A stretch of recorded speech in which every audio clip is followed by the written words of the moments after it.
Mesdames, Messieurs, bonsoir. Comme deuxième émission de la nouvelle saison, nous allons aborder un seul sujet. Un sujet d'importance dans la région, comme tout partout au Québec, puisque la rentrée scolaire a eu lieu déjà quelques semaines, au début du mois de septembre. Et j'ai le plaisir d'avoir à mes côtés le président de la Commission scolaire des Appalaches, M. Denis Langlois. Denis, bonsoir. Bonsoir, Pierre. Le mois de septembre, c'est toujours... août-septembre, ce sont des mois très, très intenses au niveau de la préparation, de l'accueil, tout ça. Et cette année, toutes les commissions scolaires, vous avez vécu des situations un peu particulières compte tenu des directives qui émanent de Québec, pardon, du Parlement d'Ottawa, oui. De Québec, oui, devrais-je dire, où on vous a encore serré la vis. Et à un point tel que je ne sais pas combien de commissions scolaires, vous avez dû demander même la permission au gouvernement de présenter des budgets déficitaires parce que ça, c'est défendu comme les corporations municipales.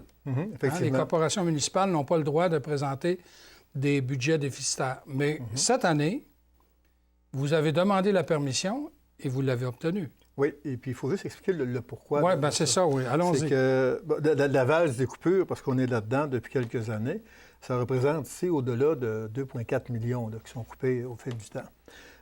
Et puis, cette année, un peu à la dernière minute, parce qu'on prépare toujours, quand on vit de l'année présente, alors l'entrée scolaire en septembre cette année, bien, ça s'est préparé, ça, beaucoup avant.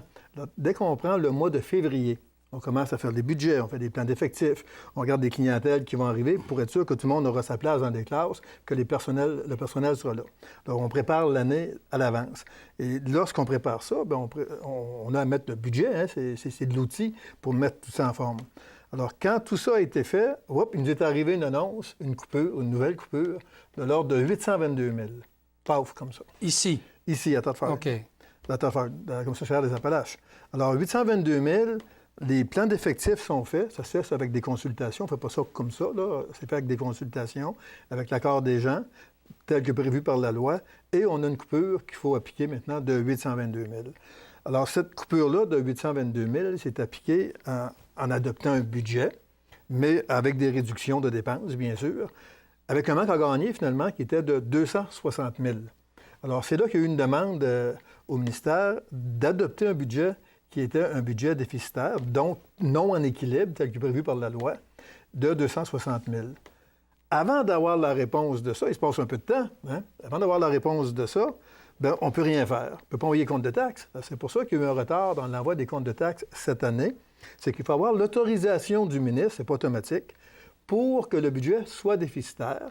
Alors, lorsqu'il nous envoie la réponse officielle qui l'autorise, en même temps, c'est assorti d'un plan de redressement qu'on devra produire. On a eu l'avis qu'il faut produire un plan de redressement pour rééquilibrer dans le prochain budget ce 260 000-là, qui nous amène sur 2 ans, 2015-2016. Bon, alors c'est ça qu'on a. Une fois qu'on a eu le budget, là, on peut adopter le compte de taxes, le taux de taxe, puis le taux d'intérêt qui va aller avec. Alors, c'est ce qui fait que les comptes de taxes sont partis en retard, comme je disais.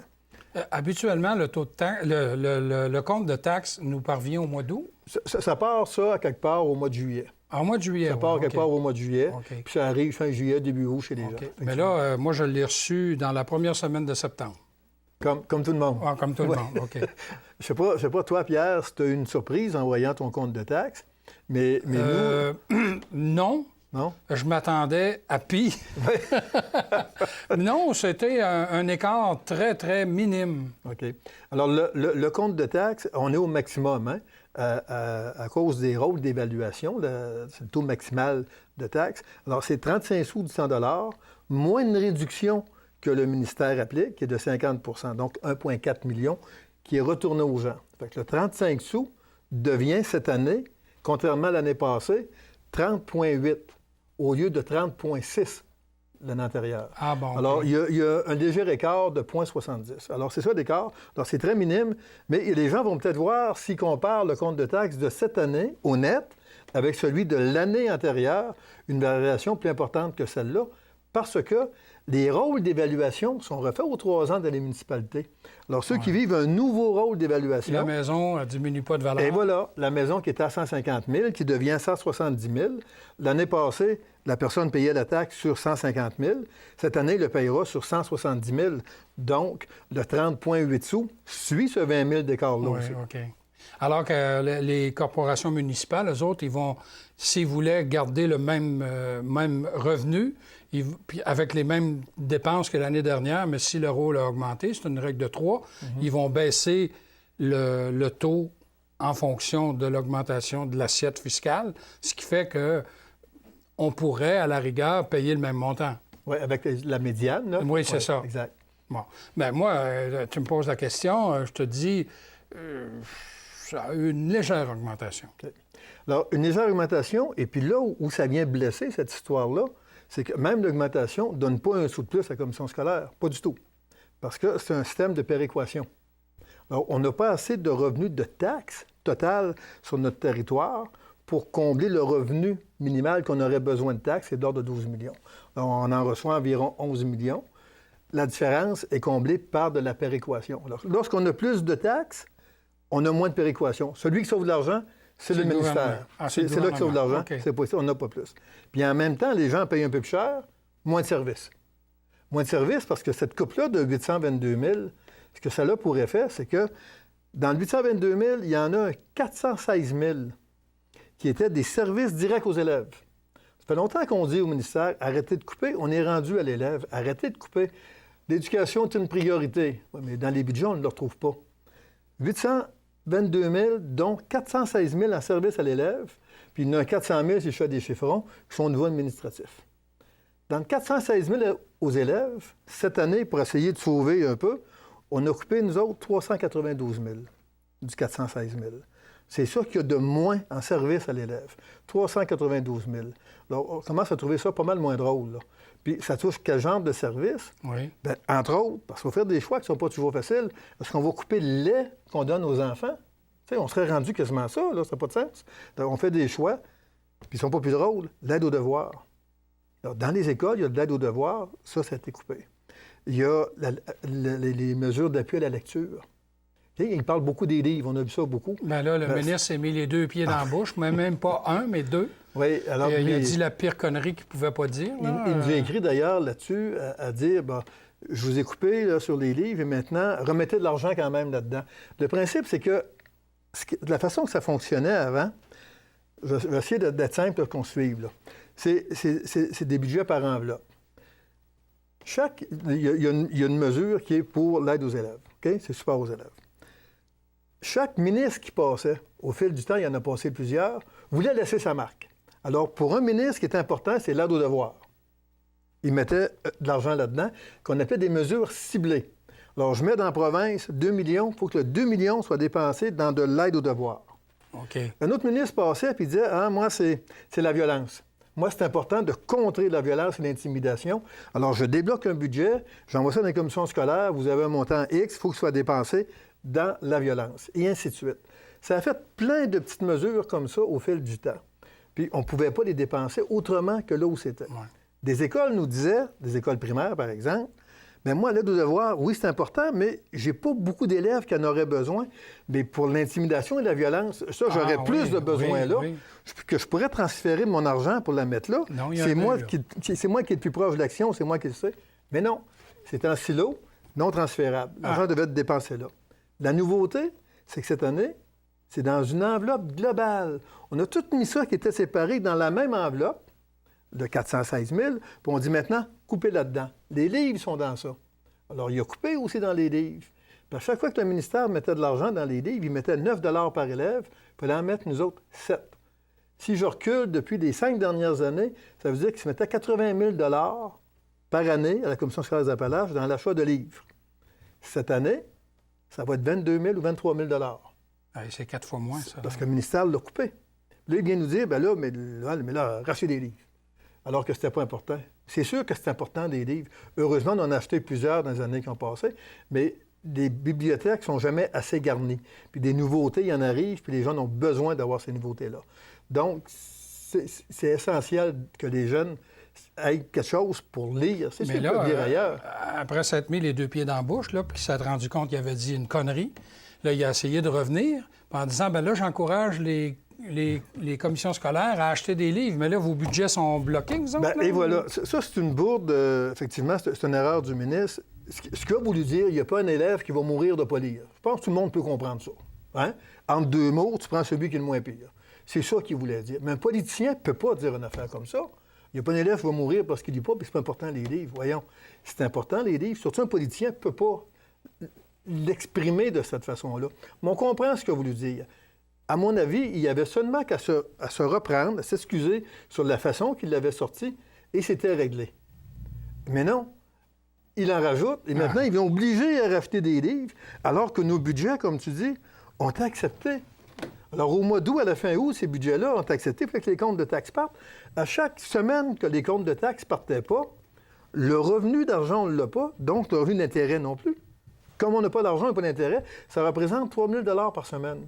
Alors, tu comprendras qu'avec un budget déficitaire de 260 000, on est loin d'avoir les moyens de perdre 3 000 par semaine. Donc là, on se retrouve devant le chien qui court après sa queue, là. Exactement. Alors, chez nous, on a reçu une lettre du ministre pour nous demander d'en mettre. Alors, on ne donnera pas suite à ça. On aura à rendre des comptes. Nous rendrons des comptes. On ne donnera pas suite à ça. Les budgets sont arrêtés. On est allé avec les règles budgétaires connues, qui sont des règles légales et officielles. Alors, c'est ce que nous suivons. Et voilà. Ouais, c'est pas une délinquance. Ouais. Ouais. Même si ça prenait une délinquance, on la ferait, mais on va l'appliquer comme ça.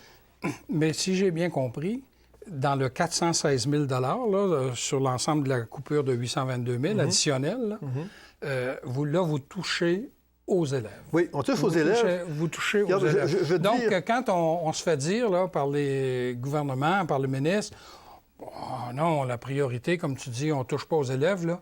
Encore une fois, ils nous prennent des imbéciles puis ils nous emplissent. Ou ils essayent de nous emplir. Ça ne peut pas avoir d'effet. Hein? Quand tu as des coupes comme ça a des effets. Puis chez nous, l'important, comme les autres commissions scolaires, c'est nos réussites d'élèves. Même si on a de bons résultats, on a des choses à améliorer. Je te cite quelques exemples rapidement. L'aide aux devoirs, on l'a dit tout à l'heure, on mettait là-dedans 136 713. Cette année, 0. Il n'y aura pas d'aide aux devoirs.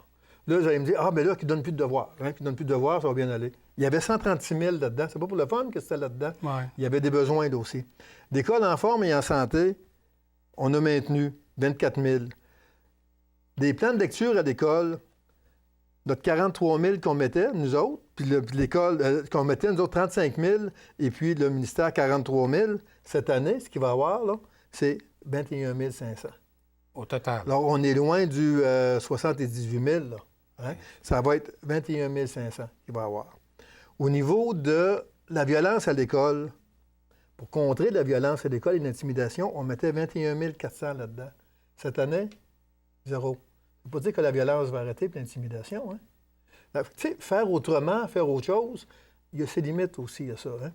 Puis je finis avec les écoles qui sont avec un facteur de pauvreté plus élevé, les facteurs de 9 et plus, secteur sud particulièrement. Ça, c'est les élèves qui ont besoin d'adaptation scolaire, qui ont besoin de suivi plus proche. On a essayé de sauver ça. On avait 190 000 là-dedans. On récupère avec, j'arrondis à 141 000, qu'on conserve là-dedans. On s'est dit, il faut soutenir et aider nos élèves qui en ont le plus de besoins, ceux qui sont le plus loin de ce qu'on voudrait qu'ils soient. Donc, on a gardé 141 000 là-dedans. Alors, on voit qu'effectivement, ça touche directement aux élèves. Là. Oui. Et est-ce que c'est vrai aussi qu'il y a des coupures qui touchent le perfectionnement du personnel? Oui. Au niveau administratif... on dit directement, ça ne touche pas l'enfant, mais indirectement, ça y touche. Oui. Des perfectionnements, l'accueil et référence aux adultes. Alors, il y a plein de mesures comme ça qui ont été touchées parce qu'on avait là aussi des coupures importantes à les faire. Hein? Fait qu'on a touché. Puis l'administratif, je te dirais qu'aujourd'hui, nos frais administratifs sont de l'ordre de 5,5 %. Alors, ça fond. Pour une petite commission scolaire, là, on est rendu là, à la limite. Là. Okay. Passer ça, là, on n'a plus moyen de payer d'administratif. Là. Ça veut dire fermer ça. Ça veut dire ça. Là. Est-ce que ça s'inscrit dans ce contexte-là, à un moment donné, où vous avez voulu regrouper les deux directions d'école, Thetford, Black Lake? Là? Est-ce que ça s'inscrit dans ce cadre-là? Oui. L'année passée, on travaillait là-dessus. Ce qu'on voulait faire, c'était faire une école avec les 2 écoles secondaires, Black Lake et puis Thetford. Et puis, garder les 2 bâtisses, mais avoir une direction pour avoir une école. OK. Puis on récupérait à ce moment-là au niveau de direction. À cause du nombre d'élèves, on aurait eu une direction adjointe là-bas, puis on récupérait au niveau d'une direction. C'est ça qu'on voulait récupérer. Alors on le récupère autrement. Il faut s'organiser, alors on récupère autrement. Mais c'était ça le but. Puis on continue toujours au niveau administratif parce qu'on essaie de se tenir loin de l'élève autant qu'on peut. On regarde présentement au niveau de services à mettre en commun pour sauver des dépenses, sauver de l'argent, la perception de la taxe. La perception de la taxe, on se dit pourquoi il n'y aurait pas un seul endroit pour envoyer des comptes de taxes. Avec l'informatique, c'est possible. On ne pouvait pas le faire. Encore aujourd'hui, on ne peut pas le faire. On l'a regardé déjà parce que les territoires de là où on va percevoir la taxe ne correspondent pas aux territoires légaux des commissions scolaires à cause de la partie anglophone. On prend en charge pour les anglophones, puis le territoire est beaucoup plus grand. Sauf qu'on a eu une rencontre avec le ministre Bolduc il n'y a pas tellement longtemps, et il nous disait que si on était prêt à regarder ça, il était prêt à nous appuyer, quitte à modifier la loi. Alors, si la loi était modifiée, il y a une avenue là qui pourrait être intéressante, avec des économies, par attrition. Alors, il y a ce volet-là. Au niveau de l'émission des payes, chaque commission scolaire le fait chez elle. Il y a peut-être un regroupement qui serait possible là aussi. Ah oui? C'est pas simple. C'est pas simple parce que c'est compliqué la paye. Mais ça vaut la peine d'être regardé pour des économies là aussi. Il faut que tout le monde y soit gagnant quelque part. Il faut que tout le monde gagne quelque chose en économie. Alors, il y a un secteur là intéressant. Au niveau des services éducatifs, on fait des efforts présentement. On a notre directeur des services éducatifs, M. Jean Roberge, qui était en même temps directeur de la polyvalente de Thetford.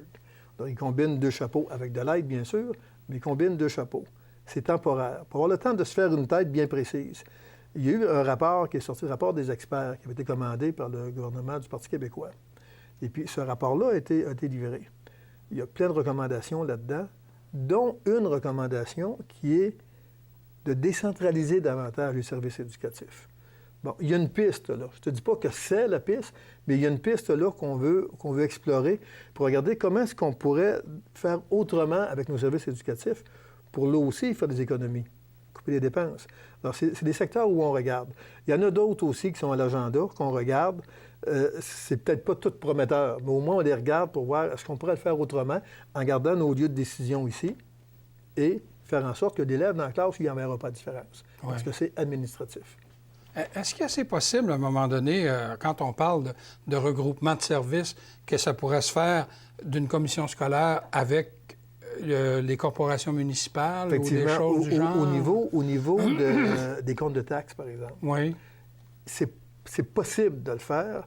Tu sais que le compte de taxes, là, que ce soit envoyé de A ou de B, du monde scolaire ou municipal, l'important, c'est que tu le reçoives puis qu'il soit correct. Puis qu'il n'y ait pas de charge additionnelle pour le contribuable, parce que ça a coûté plus cher pour le produire. Ça a coûté moins cher à tout le monde, qui viennent de n'importe où, pas bien grave. Hein? Alors, oui, on regarde ça aussi. On a déjà approché les municipalités de la MRC. Pas de la MRC, mais de Chaudière-Appalaches, parce qu'on regarde pour la région au complet, Chaudière-Appalaches. Puis il y a une ouverture aussi là-dessus. Quand tu parles de l'ensemble de Chaudière-Appalaches, il y a déjà été question de regroupement de commissions scolaires. Est-ce que c'est encore dans l'air? Ça te fait rire? Oui, bien, ça me fait rire. Ça devrait peut-être me faire pleurer. Oui. Vaut mieux en pleurer qu'en rire ou en rire qu'en pleurer. On a regardé ça. Tu sais, quand tu regardes pour mettre des services en commun, bien, ça t'amène à faire des pas vers une fusion. On a regardé ça il n'y a pas tellement longtemps. L'année passée, on a eu une étude aussi là-dessus. Ce que ça donnait en bout de ligne. Il y a des éléments comme ça, la taxation. La loi nous empêchait de le faire. Sur une mesure de loi, ça devient plus intéressant. Mais globalement, ce que ça donnait sur un budget de 365 millions, l'économie était de l'ordre d'environ 1,3 million, avec les règles que nous connaissons. Ça faisait un chambardement qui était assez vaste, parce que là, on partait de Montmagny, même passé Montmagny, jusqu'à d'Israélie. Puis quand je dépasse d'Israélie, je m'en vais jusqu'à Beaulac. Là. Ça ramassait un territoire, là, parce que les navigateurs n'étaient pas dedans. Un territoire qui était un peu bizarre, qui était immense, avec un chambardement là, important. Pour une économie, finalement, si je dis 1 million, 1,3 million, c'est beaucoup d'argent. Mais sur le 365 millions, avec ce que ça génère comme problématique... C'est moins de 3 ça, là. C'était pas assez.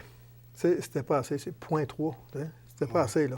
Ça fait que, ce qu'on s'est dit, on dit non. On n'ira pas tout de suite, à moins qu'il y aurait des modifications aux règles. Si on aurait pu nous garantir ce qu'on appelle des bases, les montants minimums qu'on a par élève, là, ça aurait pu être intéressant. Parce que le 1,3 million, là, on venait de le monter au-delà de 5 millions, là. Là, on changeait de registre. Là, probablement que oui, on aurait trouvé plus de missionnaires. Mais dans l'état des choses, en tout cas, c'est pas à l'agenda à court terme. Ah bon. Il nous reste à peu près 5 minutes, hein? C'est ça, Francine, oui? J'aimerais ça qu'on aborde, puis surtout qu'on est dans la semaine du 22 septembre, là. C'est cette semaine que s'ouvre la période des mises en candidature Ben oui. pour l'élection qui va avoir lieu au mois de novembre. Exact. Il y a élection cette année le 2 novembre. OK. Alors, le 2 novembre, élection. Est-ce que c'est un dimanche, ça? Ou un lundi? Je Non, pense en tout cas. Je ne sais pas regarder à l'horaire. Bonne question. Normalement, c'est un dimanche. Ça Ah bon, devrait être c'est un pour ça dimanche. que je posais la question comme ça. Alors, élection le 2 novembre. Toutes les commissions scolaires au Québec. Ce qui est différent, c'est que le nombre diminue. Présentement, chez nous, ici aux Appalaches, nous avons 17 circonscriptions électorales. OK, 17 commissaires. 17 Non, commissaires. plus que ça, mais... Plus, ça, c'est des commissaires élus. Élus. Plus 2 commissaires par an. représentants Les par autres an, sont oui. nommés par les parents. OK. Mais des circonscriptions électorales, il y en a 17. OK. 37 000 électeurs, on passe à 9 circonscriptions. Oh, Donc, de ça fait... 9 à 17. Ça fait de 4 000... 17 à 9. Oui, ça fait 4 100 ou proche de 200 électeurs par circonscription. Alors, c'est beaucoup. Ça, c'est pour 9 commissaires qui seront élus. Plus, on ajoute à ça le président ou la présidente. Ce poste-là de présidence, lui, il est au suffrage universel. Donc, il n'est pas dans un quartier ou dans une circonscription. Il est à l'ensemble du territoire. Comme la mairie. Comme la mairie. OK. Exactement, mais le territoire commence à être pas mal Oh, plus grand. oui. Hein?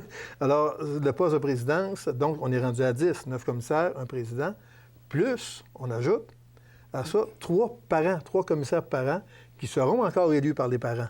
Au lieu de 2, il y en aura 3. Bon. Alors, c'est ça qui va faire la composition du conseil. OK. Puis on pourra avoir aussi des membres cooptés si besoin. Alors, ça devrait ressembler à ça. Les bulletins de mise en candidature commencent le 23 septembre. Donc, c'est cette semaine. C'est cette semaine. Dépendamment de la journée que les gens nous écoutent, là, c'est commencé. Ça va jusqu'à... Il y en a qui ont déjà commencé, parce que ça prend des Oui. signatures. Ça prend 10 signatures pour un candidat comme commissaire. Ça en prend au moins 50 à la présidence. Alors, le 23 septembre, première journée pour déposer notre bulletin de candidature. Et le 28 septembre, dernière journée pour le déposer. OK. Et toi, ça fait longtemps que tu as annoncé, même ce printemps, ton intention de solliciter. Oui. Ça fait combien d'années que tu es à la commission scolaire comme commissaire et comme président?